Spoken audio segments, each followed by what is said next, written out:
No, we're good. Hey, okay, I think we're live. Let me share the link real quick. Sweet.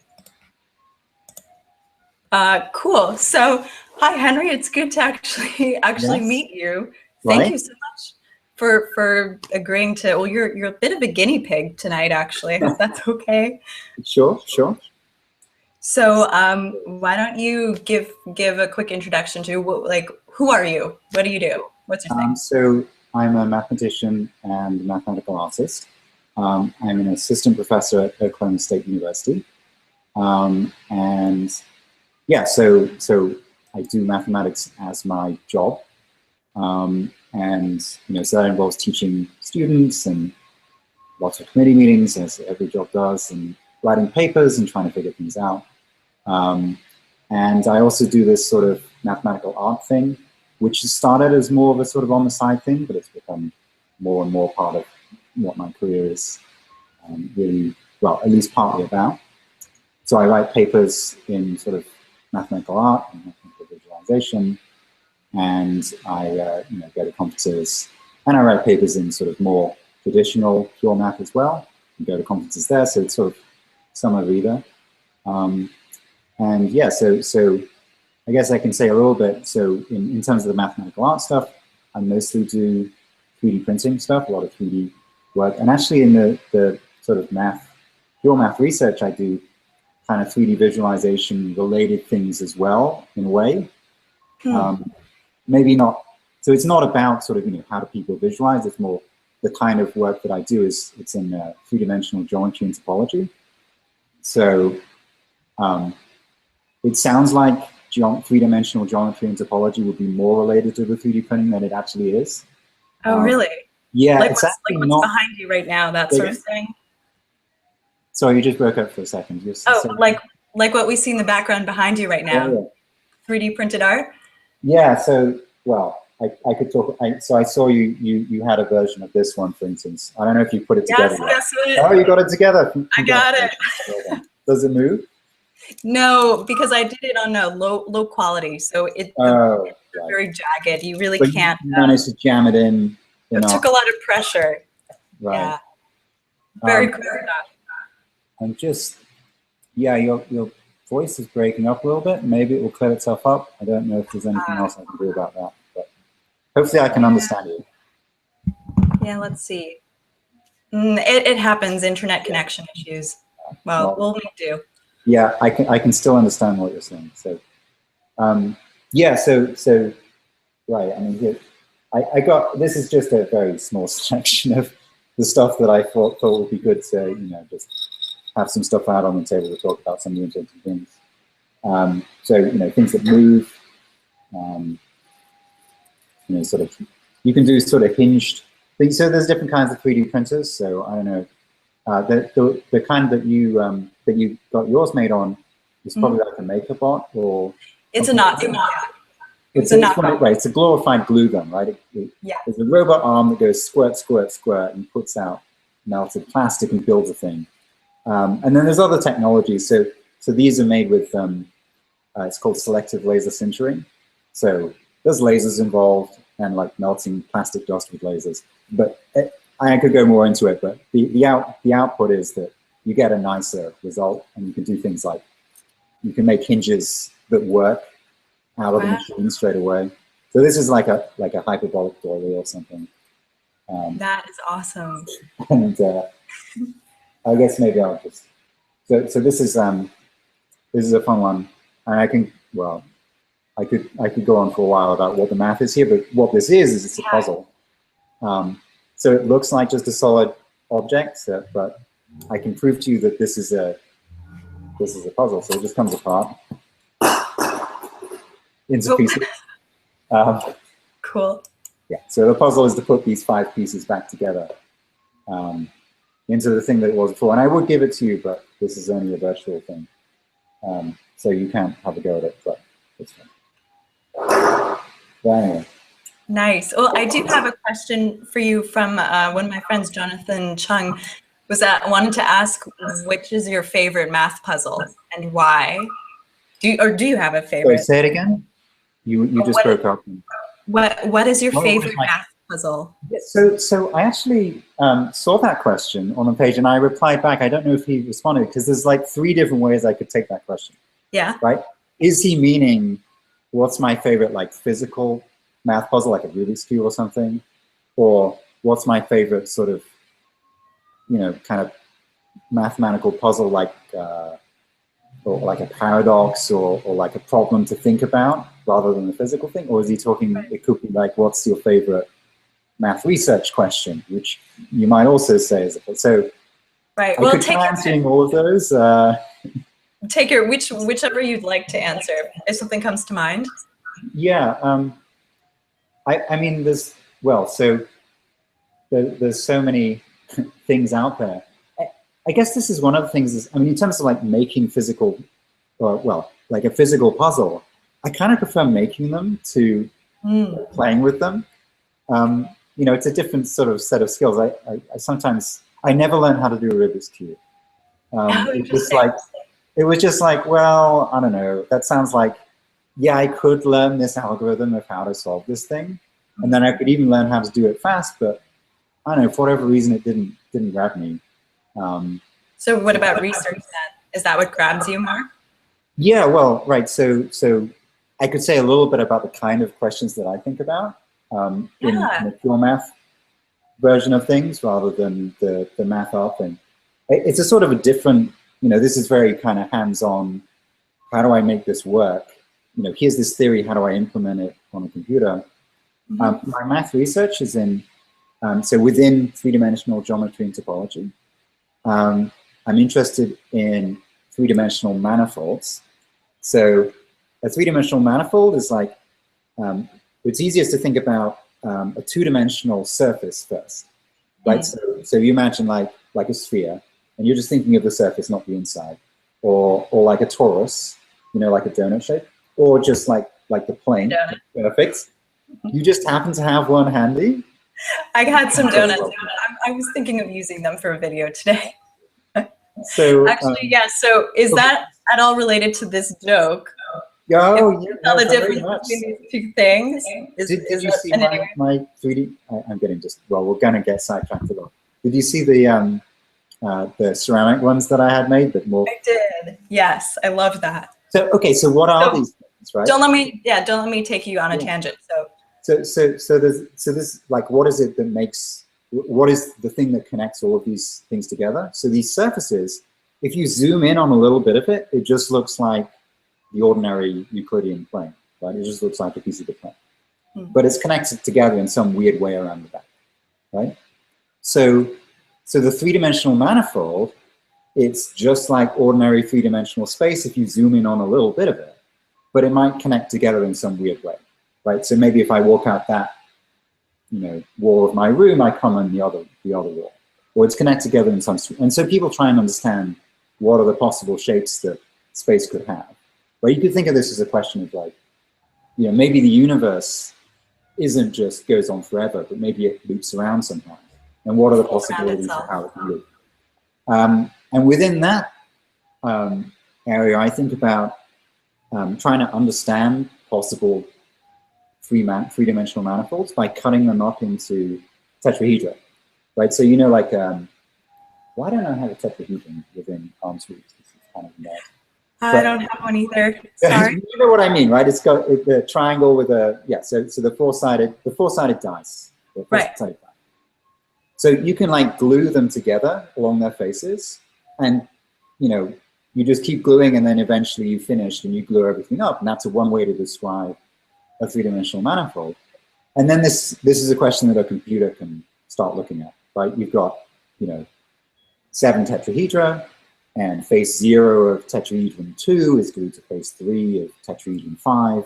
And you have all of this information you can give to a computer, and then you can ask things about it. So that's the area that I work in, and you know, trying to figure out, can you see the sort of geometric shape of a manifold from this, how the tetrahedra stick together? How do you describe surfaces inside of these things? So all these kind of things like that. So I don't know, that's 1 or 2 answers to that question. That works. That's a super open-ended question. How about a backtrack for a second, and I ask you a really, really simple question. Yeah. What is topology? Like, explain like I'm 5. Yeah. So topology is the study of geometric objects when you don't care about lengths and you don't care about angles. So what is left to say about the shapes of things when you don't have any measurements, right? But there is a difference between your donut and a sphere, because one's got a hole and there's no way really, so sometimes it's like rubber sheet geometry, like everything's really stretchy and made out of rubber or something. And so as the joke goes, you can turn your coffee mug into your donut because the handle, hold up your coffee mug, right? The handle has there the we hole go. here. Right, so there's a hole there, and there's this big dent in the coffee mug, but you can kind of deform it away and then swoosh it around and make it into the donut. But there's no way to do that with a sphere. So if I were to imagine these made of rubber or something, I could see one becoming the other without cutting it in any way? Without tearing it, without cutting anything out or anything like that. So, yeah, so it's interesting. It's one of the big major areas in mathematics, and it's probably the most recent. You know, like number theory's been going on since the Greeks, right? 2,000 years. Geometry's been going on since the Greeks as well. So that's sort of an analysis. So okay, so I think maybe I saw this on your wall of questions, like what are the main areas of math? So now that's come up, I can answer in my version of this question. There's 3 main areas of math. There's sort of algebra, that like, you know, what people actually study in research is algebra.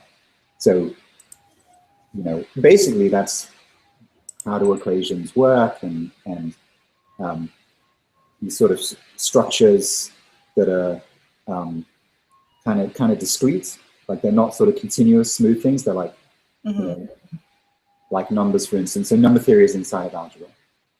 And then there's analysis, and that's calculus, Newton, you know, differential equations. How do these things move through time?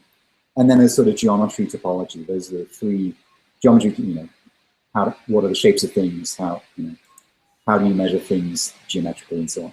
So algebra, analysis, and geometry, topology. And so algebra has been going on for 2,000 years. Analysis started with Newton and Leibniz in 17-something. And topology is really even more recent. Like the very start of it was maybe, I want to say Euler. And I think that's what I read earlier today on Wikipedia. Maybe 100 years after Newton. And then it only really has got going in the past century or so, I would say. So yeah, what drew you to geometry and topology? Why? I wonder, how do people pick what they want to specialize in? Right. Yeah. So basically, because there's lots of pictures in it, that's why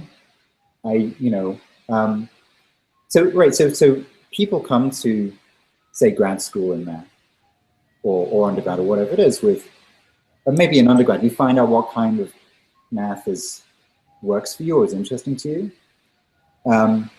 And for me, my superpower has always been visualization. I'm able to sort of see what's going on, and use that visual intuition to come up with a proof or something. And I was never as good at other people at the analysis stuff or the algebra stuff, and so I went with the area where I could really make a difference, or in fact, be successful. It was really just because I had that visual skill, and that's where I could make new things and see things that other people haven't seen. Because I wouldn't have a chance. And a lot of math gets very, very abstract. It's very far away from hands-on things you can see. And there are people who are amazing at doing that, at really generalizing and abstracting and working in this very rarefied atmosphere. And it just doesn't work for me. I can't do it. But if there's pictures, then I've got a chance. So that was it. Yeah. That's so interesting. Hear you say that you can't do that. Yeah. Are there any or is that one of them? Are there any subjects that make you anxious the way a lot of people say math scares them? Parts of math? I mean, at some point you just don't do those things anymore, right? You do the things that you can do. You don't except if you're me and you have a lot of free time. Yeah.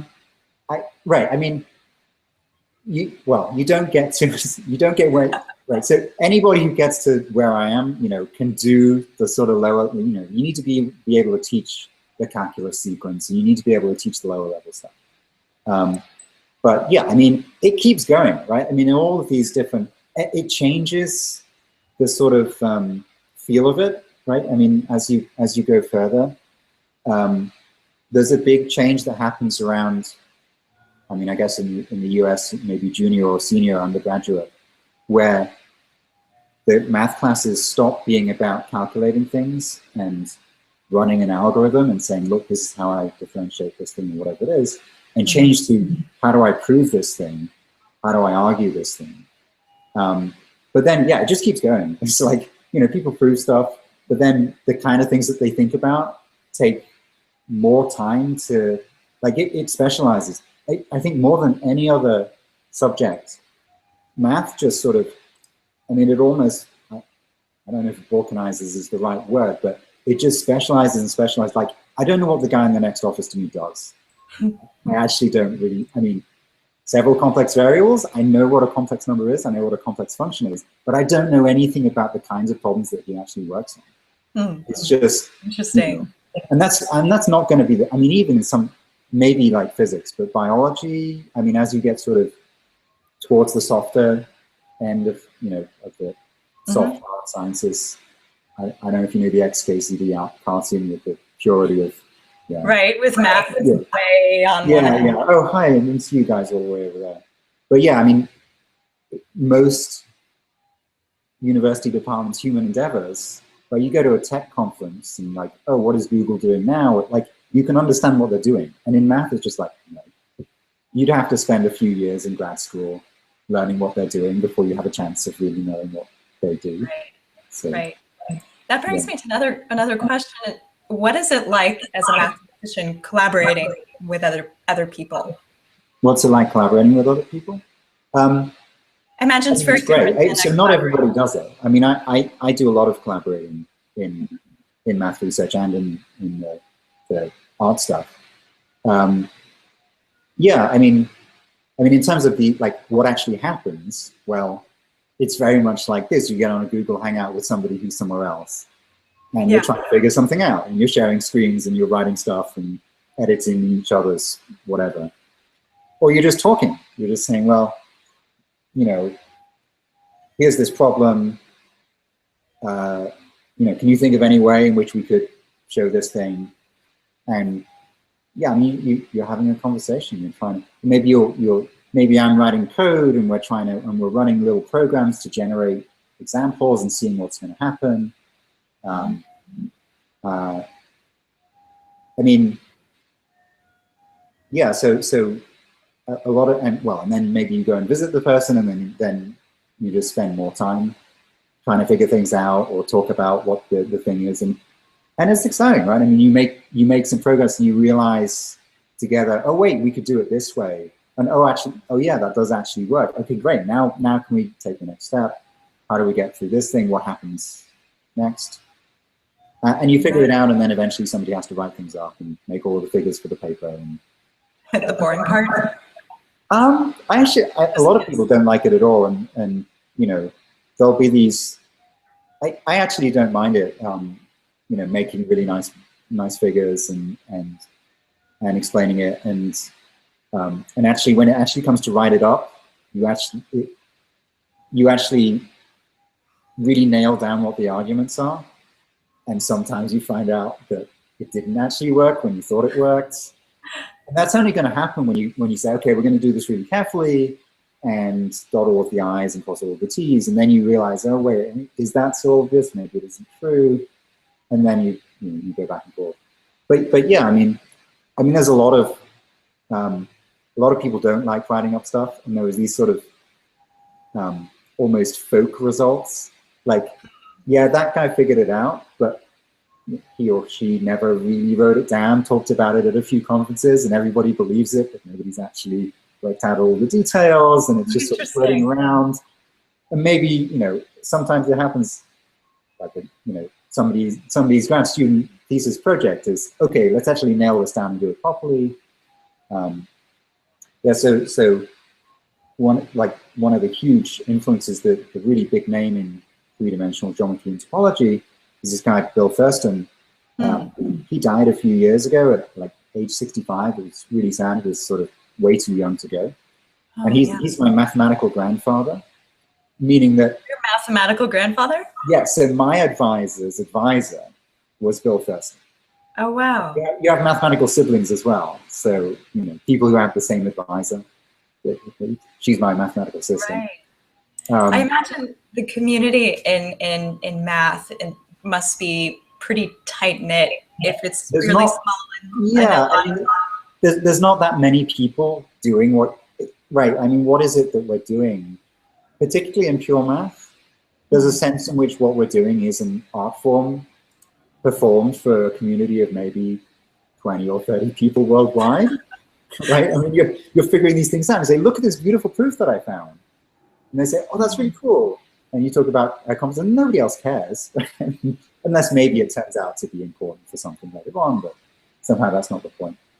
But yeah, and I mean, there's a lot of variety, there's a lot of variation in how different fields are sort of socially. Some of them are really friendly, some of them are really uptight, and there's a lot of sort of, you know, culture and who are the big names in the field, and, you know, a lot of math is like, you know, worldwide, but when you really specialize, it's like, you know, well, there's a big group of Australians who work on this, and there's a few people in the United States, or this field, there's a lot of people from China or people from Russia who work on it, and, you know, the sort of characters of people from different places and how those cultures, it all sort of feeds into this, you know, what the community is like. The impression I get is that I mean, I could be wrong about this, but the impression I get is that it's friendlier overall than maybe, say, chemistry or physics, at least in part. There's less sort of like, I hear a lot of stories of people, you know, being very tight to their chest about their new result and being worried about people scooping them. And also, that's famous for like Newton, the perfect example of that. Not the nicest guy. Like Isaac Newton, not the nicest guy. Oh, maybe, yeah, right. Yeah, well, this happens in math as well. There's no doubt about it. But I mean, there's less money in math, right? You don't need to get $1 million grants to do, you know, to build a research lab, to do whatever. And also because it's so specialized, and because it's so, you know, it's not like anybody in a lab somewhere could steal my result. Right. Because there just aren't that many people, and you know all of them anyway. Maybe a lot of them don't, not that many people that understand what it would be in the first place, and not or less charitably would care, would think that it was an interesting result. Maybe they say, oh, I don't really care about this. So right. Yeah, I don't know, but yeah, it's an interesting thing. I don't know if anybody's sort of done the there's probably a thesis in psychology about, you know, how the social things in well, and there's, you know, I mean, there's all, and not to say that it's just all a rosy picture as well. I mean, there's a lot of problems with, you know, representation of women in math, right. in particular, and some of that is to do with the culture, and there's certainly a lot of room for improvement. Right, and not unique to math at all, of course. And so I'm just going to try turning off your video, or wait, no, I can't do that, can I? Yeah, it's just the voice is really choppy. We'll just carry on. I think it's fine. I checked my bandwidth settings. Yeah, well, let's just keep going. So, well, what can we do? It worked fine before I hit the live button. Yeah. Oh, that's probably what it is. Well, perhaps it might be my internet. It could be my internet. I'm not sure. Anyway, what was your question before I interrupted you? Or oh God, now I don't remember that question, but I had another one for you, actually. Keep going. A minute ago, you had mentioned about beauty in mathematics, and I find it so interesting the way people talk about beauty in math and the way people talk about beauty who, basically everybody else, right? It's like the same word for two very different things. And what's so cool about your work is that you're kind of meshing the two together. You 3D print these very visual and beautiful objects that are also embodying some mathematical concept. What's your definition of beauty in math and outside of math? Oh, beauty is in that math. your driving motivation? Well,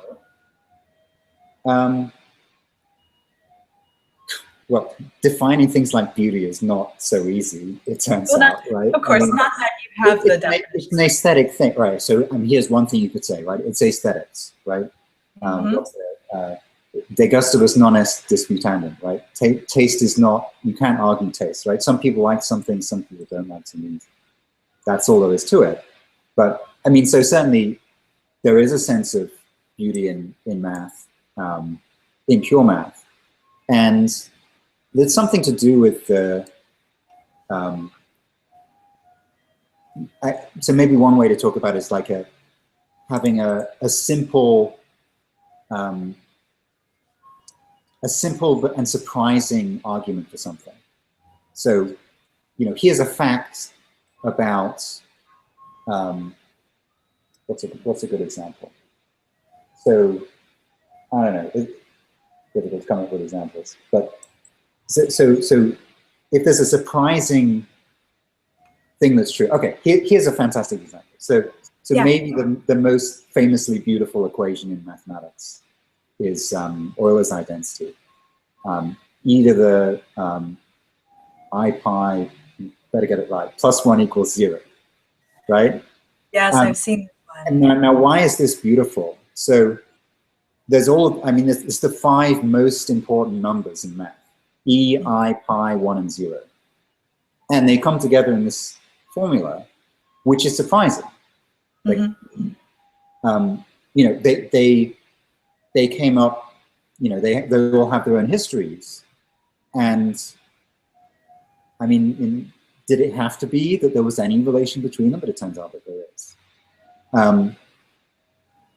Well, you could actually argue from another perspective that that's kind of a hack to fit all 5 numbers in, that really there's a deeper story about what the e to the I theta, right? If you replace pi with any angle, and there's this really amazing relationship with complex numbers and blah, blah. And you can go a lot deeper, and that's a really beautiful relation between, something to some other power, exponentiation, and complex numbers. How do they relate with each other? So those are two different things. This is really the same story as I was saying before. These are 2 different things that sort of came up and were developed kind of independently, and then there was this amazing relationship between them. And so that's a prize, and it's hard to talk about this without using the word beauty. But well, how about this is slightly more specific question, a follow-up. What do you see as the difference between artistic beauty and mathematical beauty, or is there a difference to you? Yeah, well, okay. So first you have to define artistic beauty for me, because I have no idea how to do that. Well, just personally, like from just how would you feel about it not in a technical way, just from your gut. Is there a difference between the beauty that you personally feel in art or in math? You should never say anything from the gut. We've got into a lot of trouble by saying things from the gut. You should think about things carefully. Okay, let me try and, okay, maybe let me answer it. There was another part to your previous question that I didn't get to yet, which is about, these things and what's the relationship there between them. And, what are these about? So maybe as you said, like, here's this mathematical thing that's kind of abstract and difficult for people to get hold of. And then what I'm trying to do is make it accessible. And it turns out that when you do that, people think that it looks beautiful. That isn't really the intention. I mean, it's really nice that it happens, but it's not the point. I like that as a good example. Let me give you an example, which I think is, may, and this gets a little bit deep into the sort of like, I do have an aesthetic sense. Sure. Let's see. So one of the ways that I describe sort of what this stuff often is you want to sort of describe one idea as cleanly as possible, and you want to represent it as faithfully as possible. Like, here's this mathematical thing, and I want to make a model of it, and there should be, you know, if there's, you shouldn't be breaking anything, right? If there's symmetry that this thing has, the real thing has to have that symmetry. So maybe I can, I can share a screen so I can example of what I mean. This is a fun story. Uh-oh. Are you still there? Yeah, I think it's just lagging a bit. Yeah, okay. I'll carry on. I'll assume that I'm coming through okay, maybe. Yeah, let's just keep going. Okay. So is it okay if I screen share and see if this works? All right, let's do that. Please do. So let's see. How do I do this? I do this, and then I do this. Okay. Perfect. So this is Bathsheba Grossman's website. She's one of these. She's really one of the pioneers in mathematical art, doing 3D printed stuff. And this is a sculpture of, I mean, right? It's these beautiful the Borromean rings. So there are these 3 rings that hopefully you can see. Maybe I'm gonna make that bigger. There we go. There are these 3 rings, and then there's this surface which is sort of clinging onto those rings like a soap film. And so yeah, I mean, there's this gorgeous object. I don't have it with me here. It's in my office, but let me show you something. You see on this view, so this is sort of looking along one of those loops. This cross is not quite a right angle. Do you see that? Yeah, interesting. It's not quite a right angle. So what is that doing, right? So what that's doing is it's making that, so there's sort of 3 levels to this thing, and it's getting stretched out a little bit.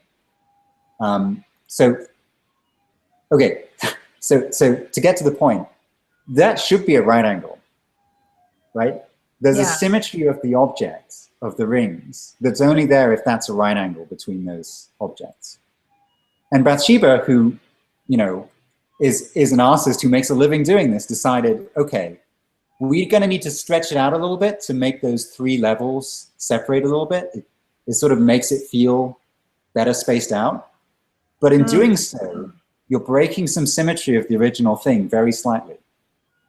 And my reaction to this is, if your aesthetic sense tells you that you should be very slightly breaking some symmetry somewhere, your aesthetic sense is just wrong. Like, that's no good. And if I were going to make this, I would say, screw it. It has to be there. Yeah, it looks a little bit crowded. It's a little bit too squished down, but it has to be there because the symmetry has to be there. You're not allowed to do that. Hopefully that made some sense, or at least was amusing. Of like, I mean, this is getting down to the, you know, the real inside shop talk of mathematical art. Like, no, that's a really interesting example. There's another question, actually, and I like this one too, from Bill Brayman. What's a favorite recent finding in topology or 3D geometry? One of your a favorite what? A favorite recent finding. A favorite recent finding. Oh gosh, I mean, well, so I mean, there's some very big things that have been proved very recently. So, for example, there's this thing called the geometrization conjecture, which is now the geometrization theorem, which was, so this was conjectured by Bill Thurston, who I talked about, who I mentioned before.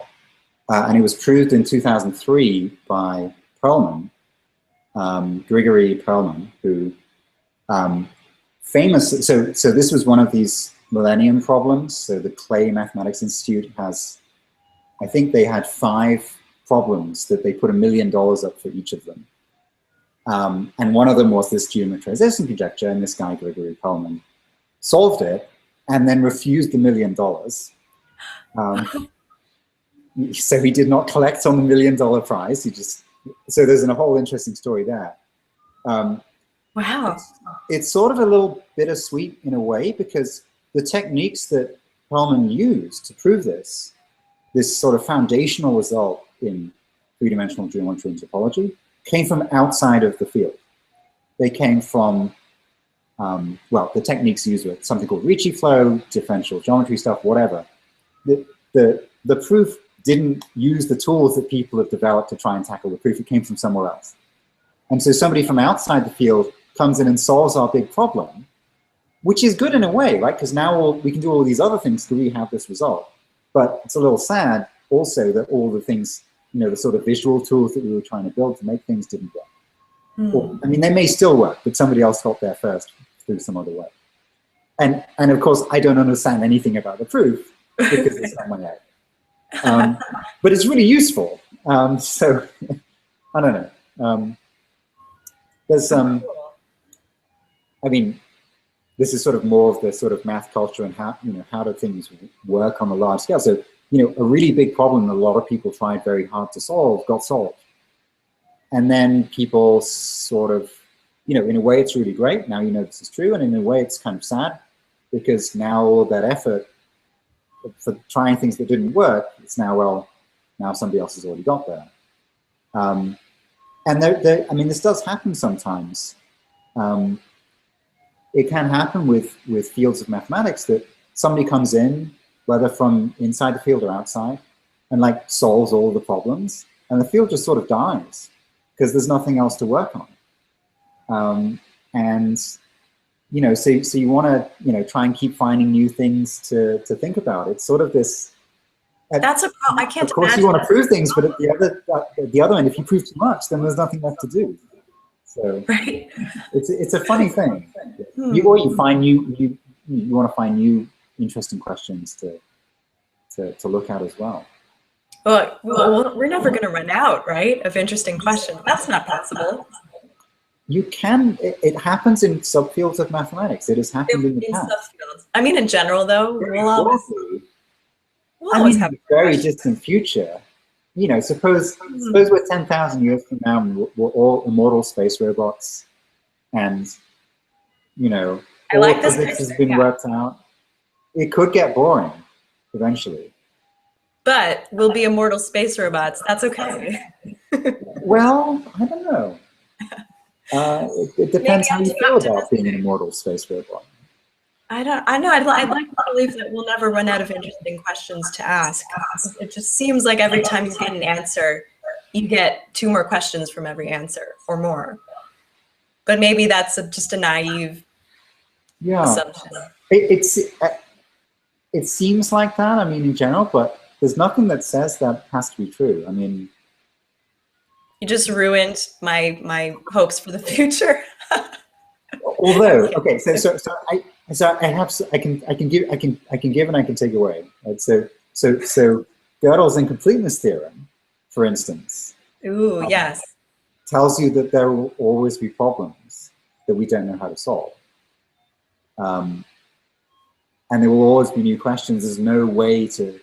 So one way of saying what Gödel's incompleteness theorem says is that there's no sort of set of rules that you can write down that will generate proofs of everything that's true. There'll always be something that's true, but we don't know how to prove it, or we'd have to invent some new things in order to how to prove it. There's always a place for creativity in trying to prove it. Now, it doesn't say anything about how interesting these things are that you don't know how to prove yet. I mean, because the way that it builds these things, they're very sort of esoteric. Well, esoteric isn't the right word. They're very sort of constructed by hand things. Anyway, maybe this is getting too far into things, but in one sense, there's always things to find out. Yeah. But here's another sense. we have oh, sorry. Yeah. Well, I was just going to say, in another sense, you know, so I've given and now I'm going to take away. I mean, there's only a finite number of thoughts that you can ever have. If you really did live forever and your brain was finite, you would eventually have every thought that there is to have. I'd like to believe that isn't true, but you've got a finite set of things, and there's a finite set of ways they can go together. It's a very large set of ways. Very, very large. It's a good thing we don't live forever. Anyway, we have a request yes. from my friend William Rediser. He says, give an example of ugly math. Ugly math. Ugly math. You're going to get me in trouble with some friend of mine who works in some area. But so, okay, so I'm relatively safe saying this. So as a pure mathematician, it's my duty to say that applied mathematics is sometimes kind of ugly. Like, so what are you doing? And the reason is that it's too close to the real world, right? So an applied mathematician might be trying to figure out, you know, how does this system in the real world work? And you know, maybe it's the weather, you know, the weather system, or maybe it's, you know, human behavior. That's not even a mathematical question.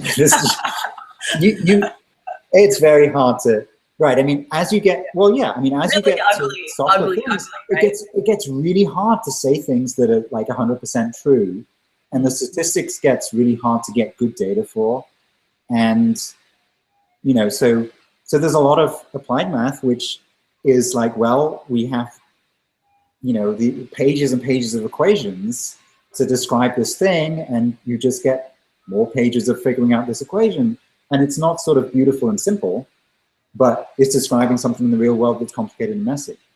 So, you know, not my cup of tea, but right. More power to people doing things that are actually useful. You know, that's worthwhile. But you know. Do you think that what you do is not useful? Well, so this is maybe another bit of sort of mathematical culture. There's a famous mathematician called G.H. Hardy, who lived maybe around the First World War kind of period. And he wrote this sort of memoir called A Mathematician's Topology. Yes. And one of the things, he was a pacifist, and you know, World War I was going on, and it was just terrible. And you know, he didn't want anything to do with it. And one of the things that he says is that, you know, he hoped that his work hadn't caused any harm. That was his thought, that, you know, well, and of course there's the whole discussion of the Manhattan Project and science, and you know, even back to TNT and ammonium, and you know, all these issues of how does science interact with the moral space and what happens to real people. Of course, ironically enough, the work that G.H. Hardy was working in number theory, and 40 years, 50, 60 years later, the stuff that he did turns up in cryptography everywhere. Oh, wow. So it turned out that his work was useful, and it's useful in spying on people. And, well, so yeah, I mean, you don't know. Say again? Wow, the irony. Ouch. Yeah. So, you know, he thought that what he was doing was just for the beauty of it, just because it was pretty, and because it was, you know, finding out more about just thought and the universe in a very abstract way, but it turns out that it was useful. And it was useful for spying on people. So at the moment, I mean, you know, three-dimensional geometry topology, like, are there applications? Well, I mean, there's some sort of relation to very kind of fancy abstract versions of physics. There is actually a closer link to DNA topology. So one of the things that's in this world of three-dimensional geometry and topology is knots. So you tie knots and pieces of string, and you know, it's like really knotted. How do you tell if it's knotted?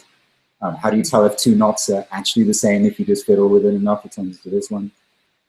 And your DNA can get knotted as well. And there are these little enzymes that go around sort of finding places where the DNA crosses and breaking it apart and joining it on the other side and sort of making knots and undoing knots. And this is important because, so these enzymes, when your cell tries to reproduce, like it has to, the DNA splits. And if your DNA is knotted, it's trouble because you're splitting DNA, which is knotted, and then it all gets tangled up and your cell can't reproduce. So if you could somehow get this knotting thing to not work in cancer cells, then you can cure cancer, for instance. So but that's a few steps away from what I'm doing, but I mean, that is one possible way in which this potentially useful.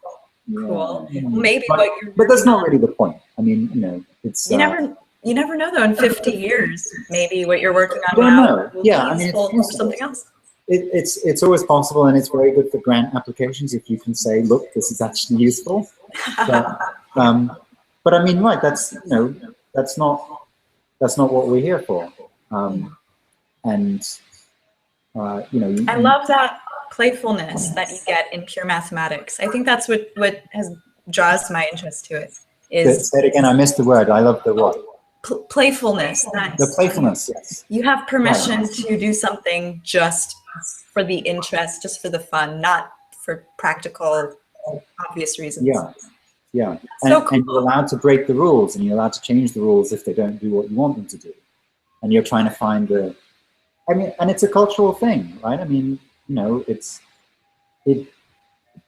doesn't have to be, right? It's sort of, would it be possible to rerun world history and not have, chemistry? Probably not. I don't know. I've never made this argument before, and I've never thought about it, but it feels like, you could imagine a culture where nobody did pure math, right? If the only math that was allowed or that people did was applied. I'm familiar with that culture. It's most of America, most of my day-to-day life. Wow. I don't know if that's true. No, look, I'm exaggerating. Just to say that typically if you walk down the street, you don't often hear anything about pure mathematics. Well, yeah. I mean, I guess it's like, I guess puzzles are maybe the closest thing to most of what people do with sort of recreationally doing math. No, I think that's fair. But yeah, but at the research end of things, I think it's very harmful if you don't have people just doing blue sky stuff. If everything has to have the way that funding is going in today's modern society and economy, it's, it gets harder to, at least we don't cost much money. Right. But if you don't have people just trying things, and then, one way to say it is like, yeah, you got all these crazy mathematicians. Crazy is the wrong word, because that's often the stereotype of mathematicians. They're all insane. Like all the movies are about insane. You got all these mathematicians. They're maybe a little bit strange, but anyway, keep them off the street. Let them do their thing. Have them teach our kids how to do calculus. And then sometimes cool things happen, and from the melting pot of academia, and things come out of it which are useful. And yeah, if you don't have that, then you lose out. And it's a bet that you take as a society. Some of this stuff is probably going to be useful, so let's fund a bunch of stuff.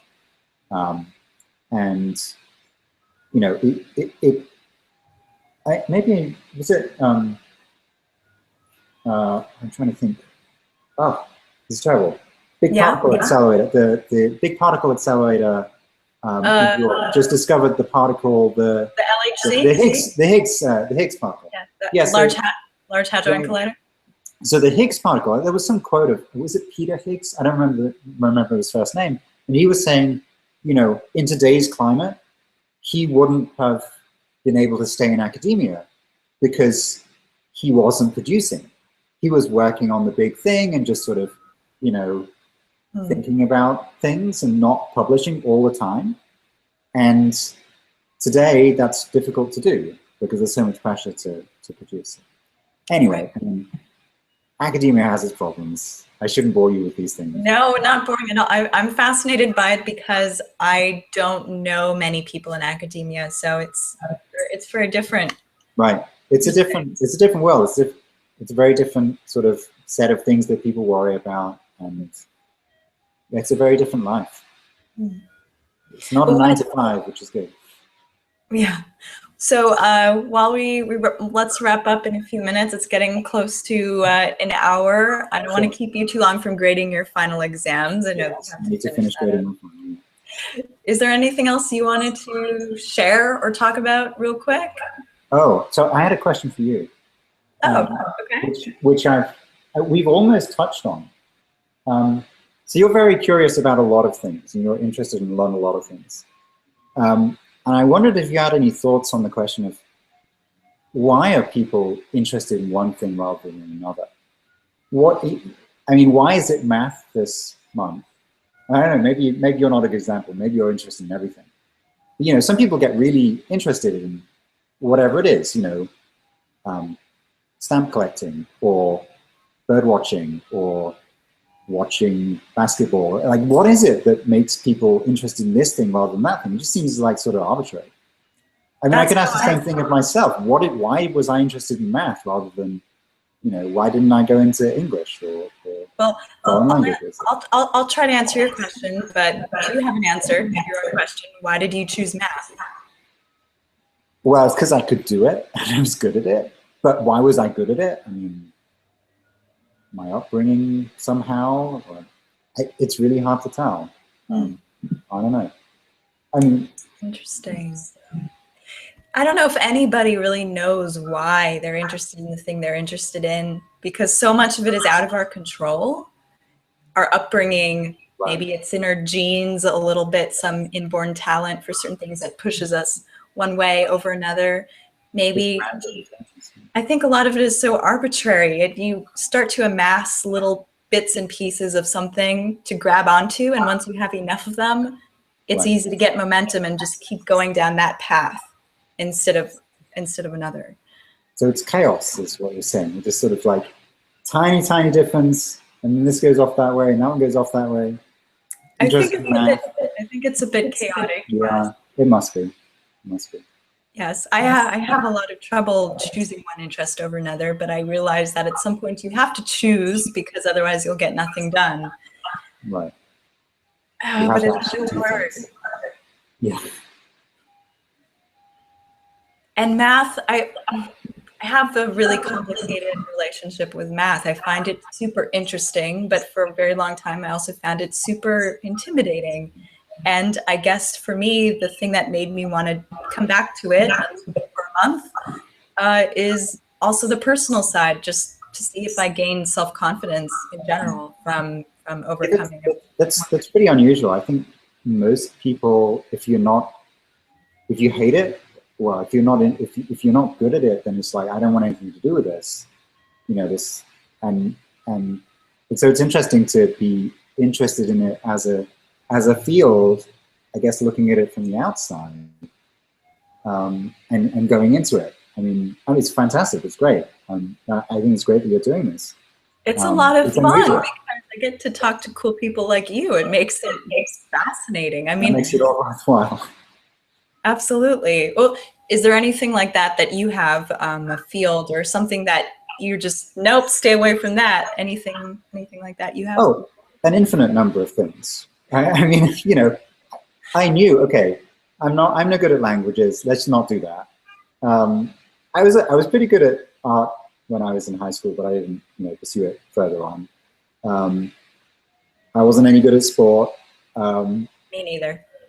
There's an awful lot of writing, it turns out, as a professional mathematician. So I'm glad that I was okay at doing English. You know, geography was kind of interesting, but I mean, I was very lucky in a sense. I knew what I wanted to do when I was about 17 or 18. And then it was sort of, and growing up in England, you know, you don't have the So in the States, of course, you have your liberal arts education where you have to do all these different things in college, whereas in England, it's like, right, I'm going to do maths, and that's what I'm doing. And if you do other things, it's on the side, but all your classes are maths with an S. And so I knew what I wanted to do, and then I did that, and then I went to grad school, and it's just been a pretty straight path.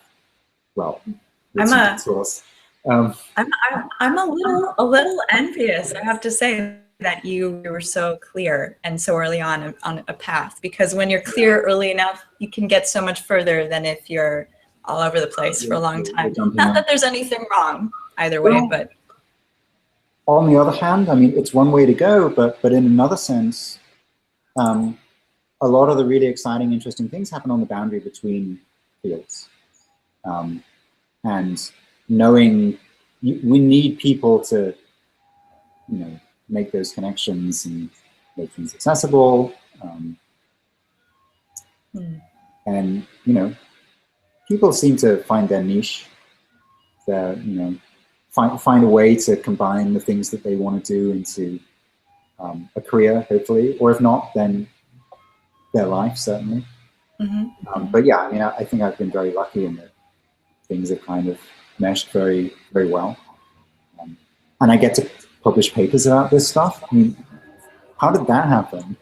This is just a hobby on the side, and now it kind of counts in my career in a way. Yeah, that's so cool. Did you ever doubt? You decided pretty early you wanted to do math. Did you ever think you might have changed your mind? Did you doubt yourself along the way that you might quit and do something? Not really, no. I mean, there was a point, when I was in high school, it was like, well, it's either going to be math or physics, because I was good at them. And then I realized, wait a minute, if I do math, I don't have to do practical experiments, and I wasn't really that good at doing the practical stuff. So I just went and started doing that, and then it was going well, and I was still interested in it, and I'm still interested in it, and so yeah, it's right. It's one of those. It's also one of those things. I mean, sort of identity things, right? What do you think of yourself as? And this gets into sort of tricky territory. The way that the academic system is set up, there are many, many more people going through graduate school than there are places for faculty members. And so, if your identity is tied up in I'm a mathematician, but there just aren't enough jobs, it's really rough out there. There's like, hundreds of people applying for one position. We have a couple of positions here, and there's like 600 people applying for one or two positions. Wow. It's insane. And that's what it's like. You're very lucky if you make it. But yeah, so thankfully so far that hasn't happened to be. Although I am tenure track, I do not have tenure quite yet. There is still a possibility for me to fall off the edge, or maybe I'll decide to go and do something else, and it's possible. I mean, this is sort of veering off in some other direction, and who knows. But yeah, there hasn't really been much doubts in. But again, I think I've sort of been lucky. I mean, the early years after you graduate from your PhD, a lot of people stop at that point, where you've left your advisor behind and you have to make new stuff yourself on your own, maybe with some collaborators. That's really tough. And thankfully I had good people around me that could keep it going. But you really need those other people. And yeah, it could easily have gone a different way. And then I'd be doing something else. I have no idea what. Maybe something in computers probably. You never know. I'd like to think that, like you mentioned about your sense of identity, I'd like to think that everyone's sense of identity is more flexible than we tend to believe. And that if for some reason you can't do that thing you wanted to do, like whether it's to be a mathematician or my equivalent here is like living in Hollywood, I meet a million people who want to become actors, and there just isn't enough room for them, so they work at a restaurant. Probably just as bad. One, or maybe even worse. I don't even know. maybe worse. I don't know. Either way, at some point, you do have to shift your identity and find other ways to do what you love to practical thing that you can actually do each day. There's so much chance in everything. It's kind of depressing anyway. Like so many things that happen. You know, you get the job or you don't get the job. You get the gig or you don't, and then you get seen or you don't. And you know, it's just, life is so fickle. But the cool part is, regardless of whether you get the job or not, there's nothing at all stopping you from, for example, making all these really cool 3D printed mathematical art pieces. There's nothing whether or not now. you're lucky, you can still be doing that, and it's still just as cool. Well, it does cost money, right? True. If I didn't have a job, this would be kind of expensive to do, and you know, I need a computer to do this. I wasn't born in Africa in some, you know, I was born in an affluent place where I could afford things. Anyway. Yes. Well, on that level, very lucky. Yes. I just meant in a more general sense. I was born at all, right? I mean, what are the chances? I guess what I meant was, really generally, no matter how fickle and chaotic life seems to be, at least there always seems to be these little nooks and crannies to find cool stuff and creativity, and you know, well, you make your own luck. Yes, that's certainly part of it. That's exactly what I think I was trying to find. We make our own luck. Yeah. And sometimes you're unlucky. Well, thank you, Henry. This is really fun. I hope that we can chat again sometime. Thanks for being my guinea pig. I hope you had fun too. Yeah, no, this was a lot of fun. It's good. Awesome. Well, all right, we'll post some links later, and see you. Yeah. Good night.